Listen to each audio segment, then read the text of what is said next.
This is going to be so offensive. I am so sorry.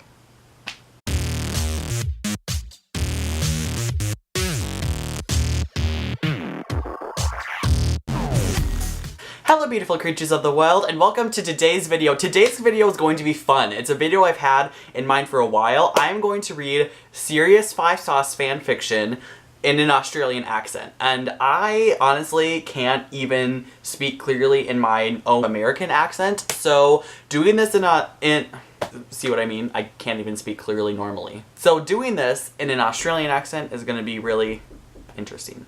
And I definitely apologize in advance if this comes off as offensive. I don't mean it to be. This is just supposed to be good fun. But I scoured the internet for the most intense fan fictions I could find, and there's some really intense ones out there. I realized I'm not going to go that intense. I'm going to tone it back just a little bit on the intensity, but the fanfics I'm going to read are still going to be intense. Also, I have this thing where I can get into the Australian accent or another accent or any accent I do if I do like one line that I know really well, like "Cronky, mate!" And then I guess I can kind of do an Australian accent from there. I can kind of coast it from there. This is going to come out not really Australian. It's going to come out British and Jamaican and just every kind of bad not Australian accent it could be. So this is going to be really rough. But the fanfiction I found is called Have Your Cake and Eat It Too. Have your cake and eat it too. 5-sauce people. You'll get it. Okay. Let's try this. I'm going to start everything with "Cronky, mate" to try and... I was walking back to my house with Callum. I knew my family wouldn't be home. We walked about our days and laughed a lot. We talked about our days and laughed a lot. Like we always did. Callum had been my best friend since as long as I can remember. Wow, that was British. Okay. My life had never one absent of Callum Hood. I loved him. At first I thought it was like a best friend or a brother. Now I didn't know. This is so bad, I know. Oh my gosh. Okay. And let's continue the story. I was afraid I was falling in love with Callum. Everything about him was adorable. He made me feel safe and happy. He could always make me smile.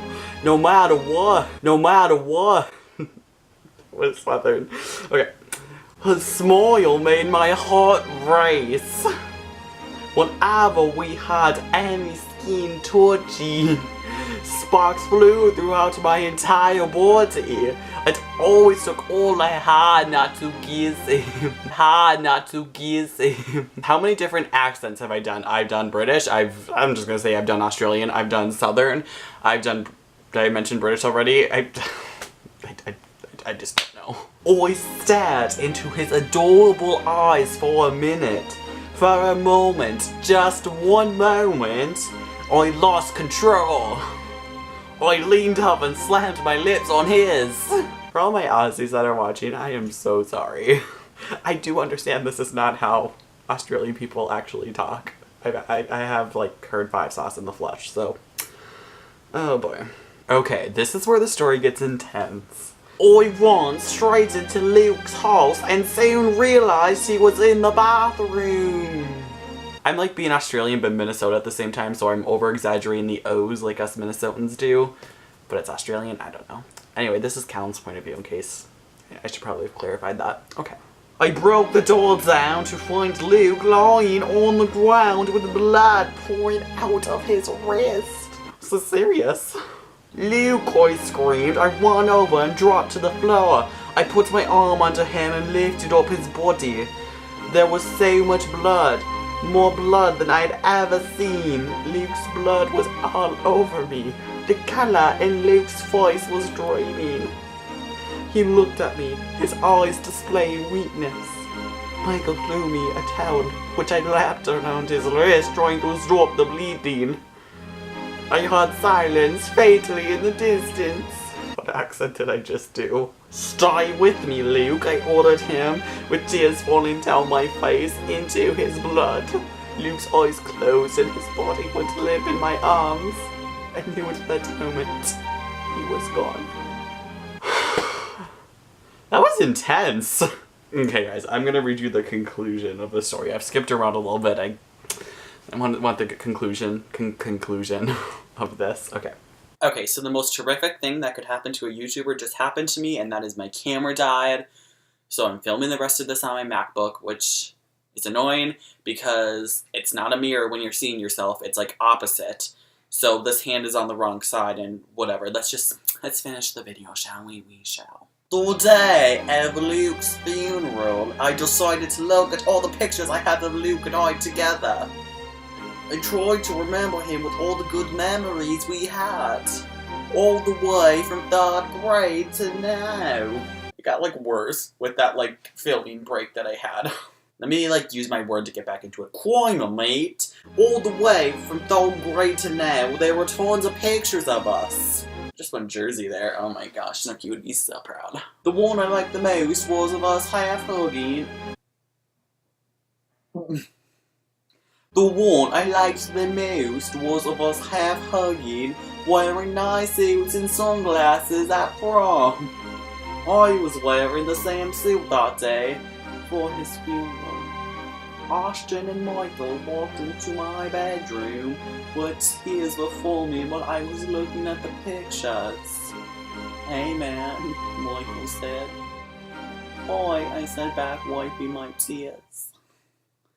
I'm so sorry. This is the note that was found in Luke's room. Ashton responded. You know what I sound like in my head? You know Harry from Adventurous Adventures of One Direction? That's what I feel like I sound like right now. I don't know if I can read it, I muttered. Do you want us to stay? Michael asked. I opened the note. I can't read this. I'll read it? Ashton asked. I nodded my head. My story, Ashton began, started when I was 8 years old. I met 3 best friends I could ever have. Everything was great until one day I realized I loved one of them. I was like a dog in love with a cat. He would never love me back. At least, not like that. You see, that's the ironic part. He loved me, but not in the right way. Everything about him made me happy. He could always make me smile. He was the most beautiful person I've ever seen. Every time I've been around him, I've had to fight not to kiss him. Then today, I lost that fight. I've ruined everything. He'll never love me, and I can't live knowing that what I want is right in front of me but still unobtainable. The pain is unbearable. I love you. Please always know that. I was fully crying after that. What could I have done? What could I have done to stop this, I asked. I don't know, Michael said. Might be gonna be helped by us. We needed help, Ashton said. I wish we could have seen how alone he felt. All 3 of us then grabbed onto each other in a group hug for several minutes. Let's go say goodbye, Callum said. And the other 2 nodded in agreement as they left Callum's bedroom and made their way to the church. The end. Okay. What'd you think? What'd you think of my Australian accent that was never once even Australian? I don't know. But I hope you enjoyed this video. Make sure to give it a thumbs up. Also leave a comment down below if you want to see any more me trying to do accents that I can't do. Also, just let me know if you want to see more of this, me making a fool out of myself. I don't know. Also, make sure to hit that subscribe button to become a beautiful creature of the world, because I make new videos every single week, and I will see y'all next time. Love y'all. Deuces.